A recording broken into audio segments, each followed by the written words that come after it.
Hello, my name is Emma Colson. I am an industrial hygienist at the California Department of Pesticide Regulation, Worker Health and Safety Branch. Today we're going to talk about California's respiratory protection regulations for pesticide handlers. Those of you following along at home can read this in Title III of the California Code of Regulations, Section 6739.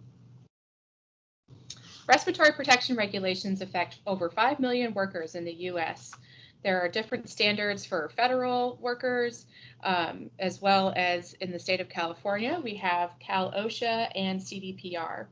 For those of you working with pesticides, CDPR's regulations are the ones that we're going to be talking about today. So that's Title III of the California Code of Regulations, 6739. For those of you doing things besides pesticides that requires respirators, you should look at Cal-OSHA's regulations, which is in Title VIII of the California Code of Regulations, 5144. Before we get started in the actual regulations, I'm going to go ahead and make sure everyone's on the same page about the different types of respirators that there are. The first type we're going to talk about today are filtering face piece respirators. These were previously known as dust masks and have a filter as a major part of the body of the respirator. These are considered respirators. Since COVID-19, lots of attention has been paid to these, especially the N95s. We'll talk about that later on, what N95 means, but I want to mention that this regulation only applies for NIOSH, which is the National Institute of Occupational Safety and Health, and they're the ones that approve respirators. So this regulation does not cover any KN95s or other non-NIOSH approved respirators. So let's jump into some other types of respirators. There's a couple different categories we're going to go over, including tight fitting, which includes those filtering face piece respirators that we just looked at. And there are loose fitting respirators as well. The tight fitting, like the half face or full face forms, they have a complete seal with the face, and they require fit testing annually. Loose-fitting respirators may be a hood or a helmet and do not require fit testing. Some other types of respirators include air purifying respirators, or APR.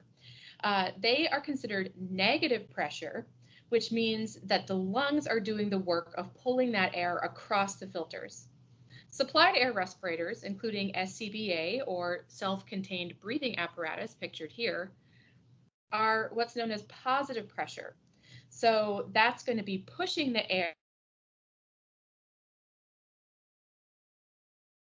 because the air is being supplied. Just so you know, a SCBA is not the same thing as a scuba.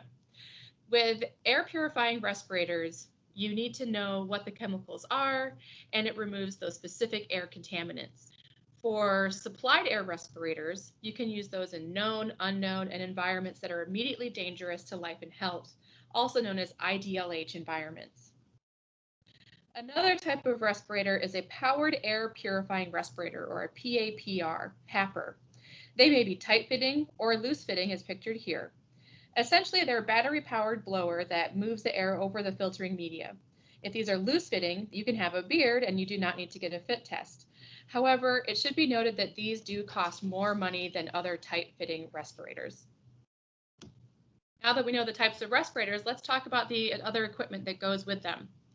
So for particulate respirators, including those N95s that we talked about, those have different types of filters on them. The particulate can protect you from mists, fumes, and aerosols. They have different designations on there. N means that it is not oil resistant. R means that it is resistant to oil for up to 8 hours of use. P means it's oil resistant, it's oil proof. And the different filtering capabilities are tested against a really small size of a particle. And that results in 95, 99, and 100, well, actually 99.97% filtering efficiency. Again, these need to be NIOSH approved. Chemical cartridges, they protect against gases and vapors.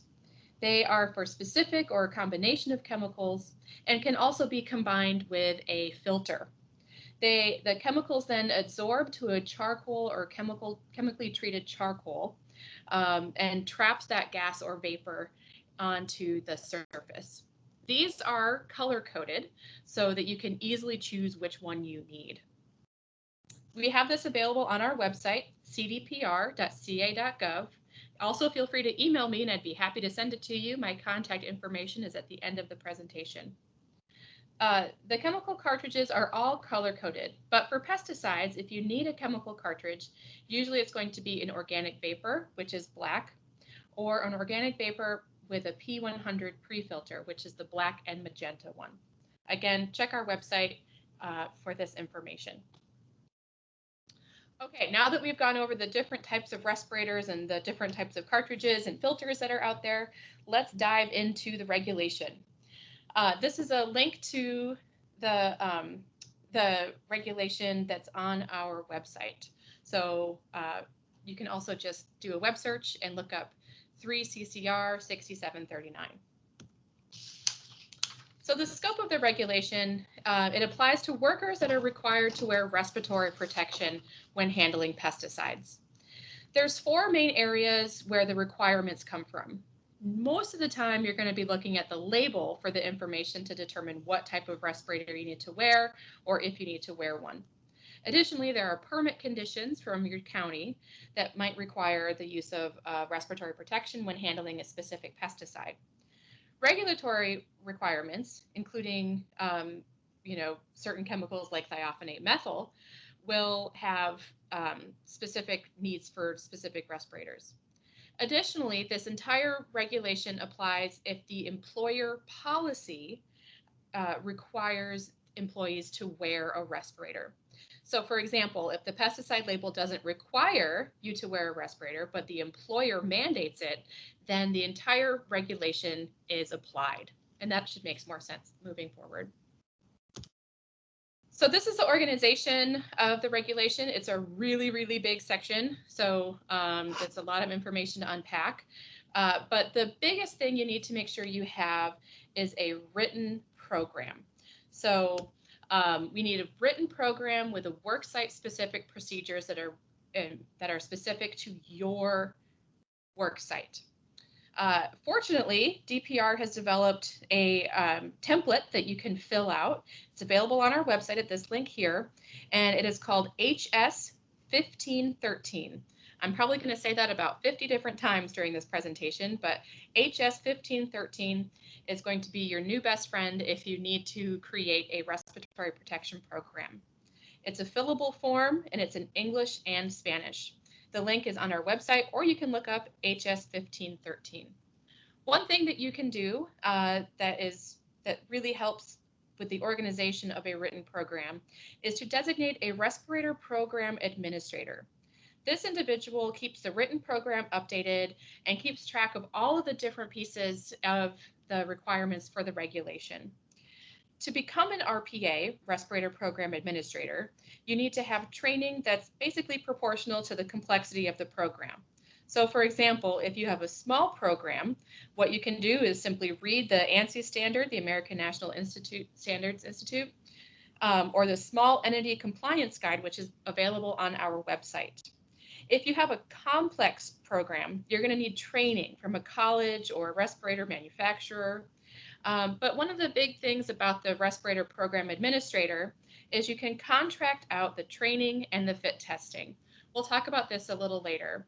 But basically, the purpose of the Respirator Program Administrator is to understand where all of the files are and be able to pull it up during an inspection from your county. Some more general requirements of the written program. It needs to be specific to your organization, and likewise, if something changes, it must be reflected in the written program. So for example, if you are changing products from one that requires a filtering face piece to a half-face elastomeric respirator, pictured here, you need to show those changes and take appropriate steps. Again, this is something that the Respirator Program Administrator can update in the program. More general requirements. All of these items need to be in the written program. But guess where you can find these? HS 1513. And some of these probably aren't going to affect your operation, but it's really good to make sure that you have information just in case things change. So if you're wondering, how do you figure out what type of respirator you need to use? The number one thing you're going to do is read the label. So in other industries, there's a lot of consideration for selecting the correct respiratory protection. But for pesticides, how many times have you heard someone say, the label is the law?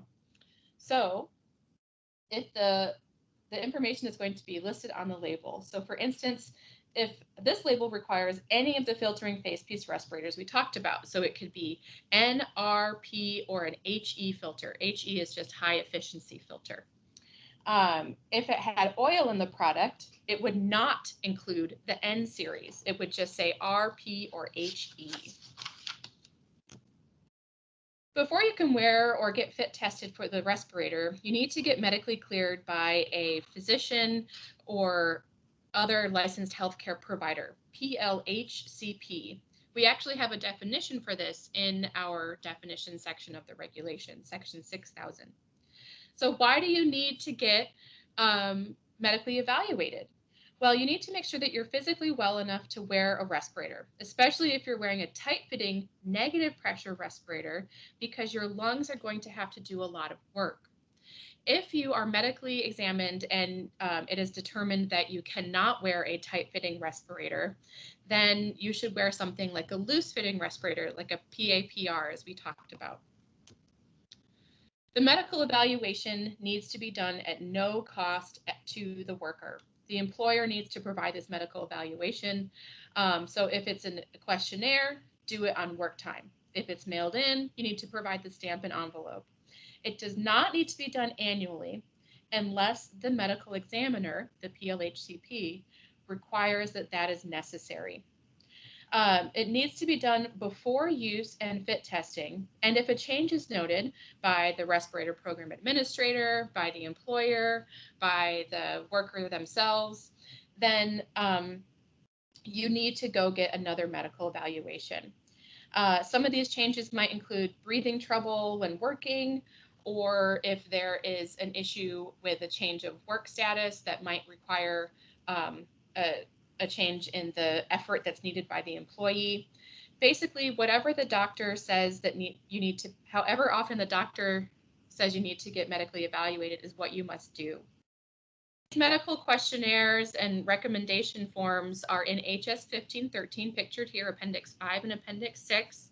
The doctor will fill this out and it will have the patient's name and it will determine, and you need to follow whatever the doctor requires on here. So fit testing. It must be done for any tight-fitting respirator. So you can see down here we have our filtering facepiece respirator on the left. Next we have the elastomeric half-face respirator. We have a full-face respirator and then the self-contained breathing apparatus. These are all considered tight-fitting respirators and they need to be fit tested annually. This hood on the right-hand side does not need to be fit tested because there's nothing really to fit. The fit testing needs to be done with the same make, model, and size of the respirator used. It doesn't have to necessarily be the exact respirator that you're using. It just needs to be the same make, model, and size. So for instance, if you're using a filtering facepiece respirator like an N95, you wouldn't have to fit test every single time you pulled a new one out of the box. Just make sure it's the same make, model, and size. If you switch brands, you also need to make sure that you are fit tested for that specific brand. This is something that the program administrator should be in charge of making sure happens. They can also contract this out. If the program administrator does not know how to do the fit testing, then they can contract it out to an organization that conducts that fit testing. However, the program administrator is responsible for ensuring that this is done every year. So there's different types of fit tests. There's qualitative fit testing, which is pictured here, where you have a test substance like irritant smoke or Vitrex or saccharin that is used to determine whether the user can sense that or not. or there's quantitative, and that uses a machine to figure out the pressure changes or the number of particles inside and out. So the fit testing must be done annually, or if there's a change in the mask that is needed, or if there's a physical change in the worker. So for instance, if you have gained or lost 20 pounds and you have significant changes in your facial structure, you might need to, you will need to get a new fit test. Again, this is acceptable to contract out to a fit testing company. You can talk to the Farm Bureau or your CAC to see what's available in your area. Face piece seal protection is really important. A respirator will only work well if it forms a good seal with the face. This is for tight-fitting respirators. You cannot have hair, PPE, clothing, a hat, anything like that interfere with the seal. So as you can see in this picture, facial hairstyles and filtering face piece respirators. Only a few of these facial hairstyles are acceptable. This is from the CDC, and you can see that if you have any sort of longer facial hair, that it will affect the seal and you won't get that good, that same protection. The way to check this is not only with your annual fit test, but also with a user seal check. So after your medical exam and your fit testing and your training, you can finally wear your respirator. However, every time you put it on, you need to make sure it fits the same way every time. That's where you need to perform a user seal check. There's two ways to do it. One is a positive pressure check, where you cover the exhalation valve and blow out. Or there's a negative pressure check where you can cover the inhalation and inhale, and that should compress it to your face. The positive pressure where you blow out, that should puff out from your face a little bit to show that it's a good fit.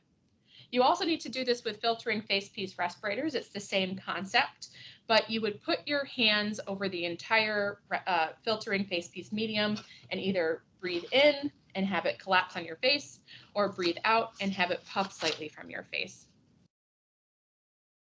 If you use a supplied air respirator, such as this self-contained breathing apparatus, you need to make sure that the supplied air has a certificate of grade D air or better.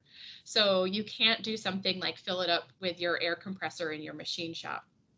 Additionally, you need to check for the quality of the respirator before each use. This includes the elasticity of the straps, making sure there's no tears, there's no inappropriate wear, and no extra holes in the respirator. I'm sure that you guys have seen a lot of interesting respirators post-COVID with people adding holes, and so you can have a straw or have a smoke in there. But that is not allowed. Some other things, if you're working with fumigants, your exposure is considered immediately dangerous to life and health, which is IDLH.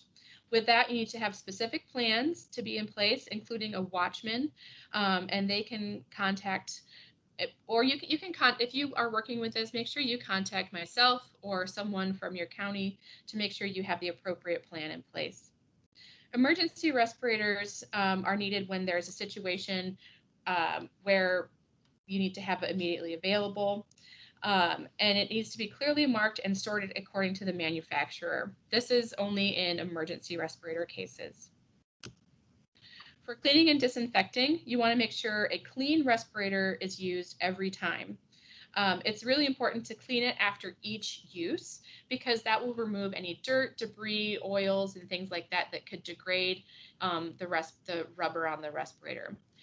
You cannot clean and disinfect an N95. I'll say that again. You cannot clean and disinfect an N95. That will, or filtering face piece respirator.